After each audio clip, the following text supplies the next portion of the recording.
हमारे पास है। चुनाव भारत में अक्सर मेले की तरह होते हैं। इनमें गहरी आस्था और विश्वास मेले के रंग हैं।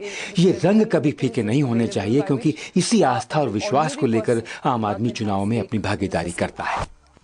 सन 1947 से भारत में जिस स्तर पर लगातार नियमित रूप से आम चुनाव हो रहे हैं, ऐसा और कहीं भी कभी भी इतिहास में नहीं देखा गया।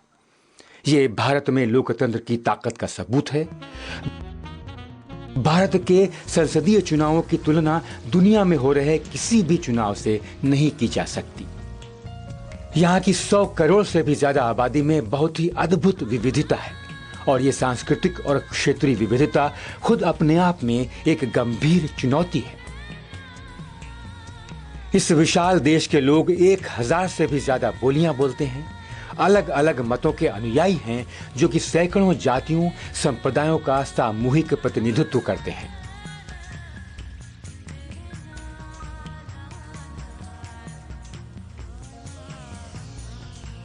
जैसा कि मार्क ट्वेन ने खूब कहा है कि भारत मानव जाति का उद्गम है, उसकी बोली की जन्मस्थली है। यहीं मानव के इतिहास ने, पौराणिक कथाओं ने और विभिन्न संस्कृतियों ने जन्म लिया। ऐतिहासिक परंपराएं, अद्भुत वास्तुशिल्प, राजाओं के इतिहास और अनेकों आक्रमणकारियों के कारनामे सभी भारतीय इतिहास की गरिमामयी छवि के गवाह हैं।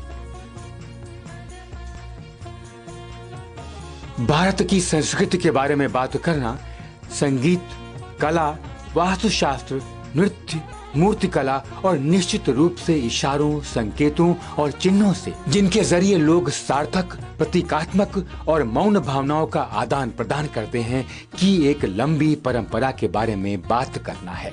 आज भारत आधुनिकता और परंपराओं का अद्भुत सम्मिश्रण है।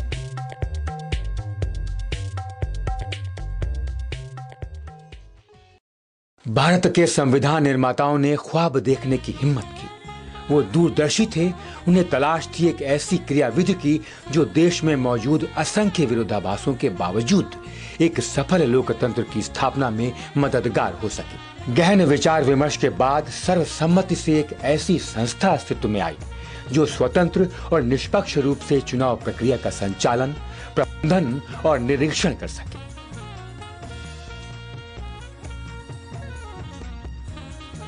भारतीय चुनाव आयोग का जन्म 25 जनवरी 1950 को हुआ।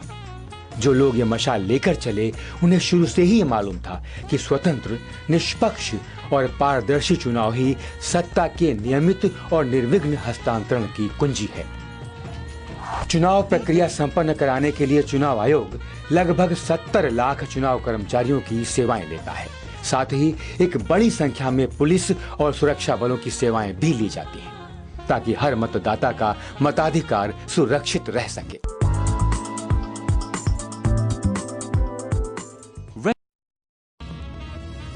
चुनाव प्रक्रिया को लोकतंत्र का प्रबलतम स्तंभ मानते हुए संविधान ने चुनाव आयोग को एक विशिष्ट, स्वतंत्र और उच्चाधिकार युक्त भूमिका दी है।